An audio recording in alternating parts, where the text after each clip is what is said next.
Hey guys, welcome back to the channel. Got something interesting going on right now with the Jeep TJ. Get out of work, getting ready to go home, put the key in the ignition. It's not there. It's actually right here. I had to remove it because the cylinder totally locked up, and it just failed. There's a pin right here that rolls on this cam, and it's totally locked up. It doesn't turn at all, and I had a hard time turning it. Putting the key in, and I would go to start the engine, and basically the key was stuck in the ignition like this, and it wouldn't roll at all. So the ignition is bad. So I went down to my local AutoZone after pulling out the cylinder. I'll show you how you pull out the cylinder. And they had a new one in stock for 23 bucks. You can see these pins. They roll on those cams. See how it just jumped over that cam? And this one we're going to install. I grab my screwdriver, and what you're going to do is, if this happens to you on your Jeep, you don't have to take off the cover on the steering wheel column, but there's going to be a hole underneath here, right here. And what you're going to do is insert your key. If it's stuck in there like mine, it was already in there. And you're just going to kind of wiggle the ignition key while pushing up with the screwdriver in this hole.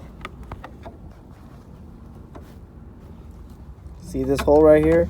With a screwdriver, you're going to push up. And what that's going to do is, I'll show you on the old cylinder, is this release button right here. It's going to release this cylinder, and as you're pushing, it's going to look like this. So as you're pushing this button with the screwdriver, you're going to wiggle it out, and it's going to come straight out with the keys. And that's how you remove the bad ignition cylinder. And then we're going to go ahead and install it. But a little tip: if you're stranded like I was at work, hopefully you have a screwdriver in your Jeep. I usually keep a tool bag, but unfortunately I didn't have my tool bag with me. What you're going to do is you're going to look inside your ignition, and you see that slotted cylinder in the back there? Back here, it's slotted. Let's see if I can do it for you guys.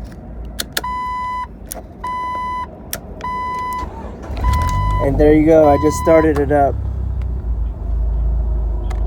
I don't know if you guys saw that, but I'm going to turn it off now.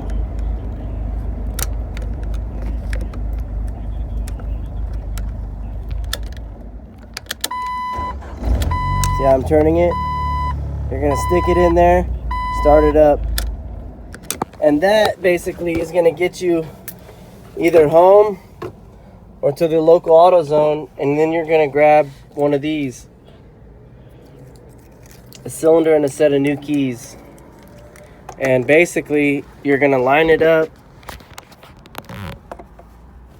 with this slot here, this notch, and the notch, or the button on there, and you're going to seat it in there.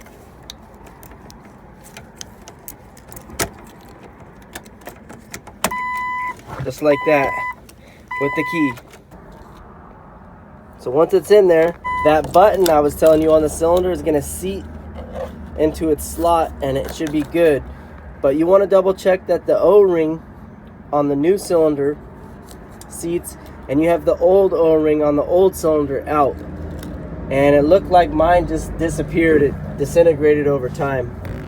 Because if you notice, on the old one there's no O-ring, but on the new one there was. And then once it's in, basically you just push it in, guide it in with the guide pins, and you're good. And the engine's running again. Push your button, roll it back, and remove your keys. So this is the new key, set of new keys. Unfortunately, it's not going to be the same key as the doors. So I might have to go to a locksmith for that, and he can rekey your doors. But that should get you home, guys. So hey, if you like this video, consider subscribing, watch my other Jeep videos, and check out some other useful videos that may be helpful to you. Hope this works out for you guys like it did for me. Thanks for watching.